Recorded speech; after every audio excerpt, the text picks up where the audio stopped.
One battle after another is a comedy, is a character study, is a film with an amazingly effective car chase that might actually give you motion sickness. And it feels like the movie for the moment. Almost. I was at another screening yesterday, and this particular film from Poland, they're talking it took 12 years to make it. But the producer said something that was really interesting. She said, I think every movie arrives when we need it.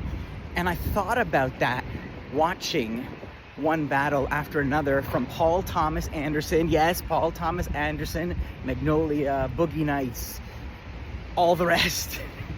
Because this is a film about revolutionary groups taking on the military, the system, the government. This is a movie about these kind of leftist radicals, kind of like the Weather Underground, but set in a modern context where we see at the beginning this remarkably sophisticated operation storming detention center for undocumented immigrants. This is the revolution. And in the middle of the revolution, we have Leonardo DiCaprio and Tiana Taylor, who are a couple, who are, brother. Well, they're fighting the war against the system, against the man. So you have the radicals, and the other side you have the man, the military, as personified by Sean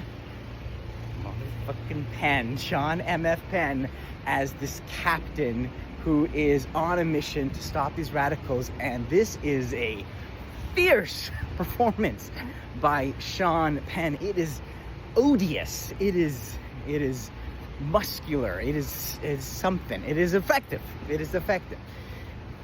Now, I say it feels like the movie for the moment because, here we have a group of organized activists actually declaring war on the government, on overreach and abuses of power, freeing people from these detention centers, helping people in asylum cities. And to see what seems like a pushback and something that's actually organized and effective at the outset, that might give a sense of hope in this darkest timeline that we find ourselves in. But that is only part of the film. And because the way this movie explores those two sides, both sides are kind of extreme, and in particular the military, there is a secret cabal. It's like the Freemasons, the Illuminati, this other group that are pulling strings, shadowy forces. And so this is not, even though it seems adjacent to the moment we're living through, the heightened version of that, with the kind of secret society of it all, pushes it more into the realm of almost a satire. So you got a comedy, you got an action element, you have this kind of satirical elements of the insidiousness of these men in power banding together to protect each other. And then you have Leonardo DiCaprio and his daughter. Leo's daughter is played by an actor named Chase Infinity. She is fantastic. She is the daughter of Bob.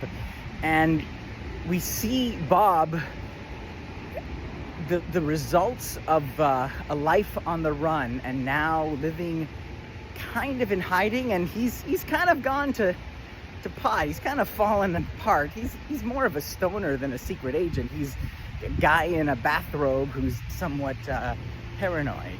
DiCaprio has talked about looking at the dude from The Big Lebowski as a source of inspiration. And I think there's a goodness there in the character, but also that kind of laid back but still trying to pull it together energy. It's a very comedic performance from Leonardo DiCaprio, but also at its heart incredibly earnest. And the thing about this film is it has different phases. First is the act of war, the battle. Then we see the aftermath of the battle. Then we jump ahead in time and we catch up with Bob and his daughter. This is a very different kind of existence. Benicio del Toro shows up as the sensei of a local karate club, I believe. And again, like that laid back vibe, kind of hilarious, but when he needs to be, when he is called into action, incredibly effective. And then the last part of this film is a showdown of sorts as all these forces that Paul Thomas Anderson has put into action come together in this amazing 45-minute climax, accentuated by Johnny Greenwood and this wonderful kind of thrumming soundtrack. But again, the idea of an organized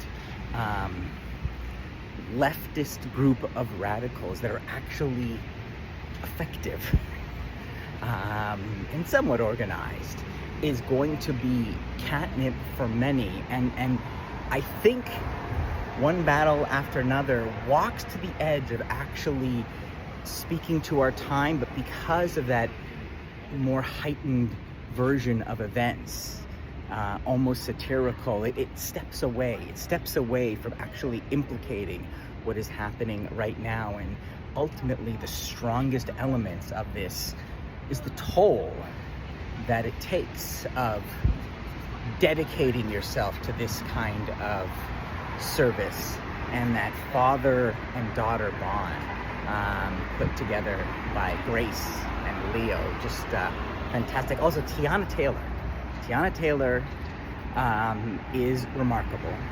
And I told you about her but a year and a half ago, because she was in this amazing film called 1001, which are the numbers on the door of her apartment and the life that she's fighting to protect as she fights for her child. And it is a stunning film that will tear you to pieces. And not enough people noticed that performance, but Paul Thomas Anderson did, and I'm so glad that the world's going to discover how great she is.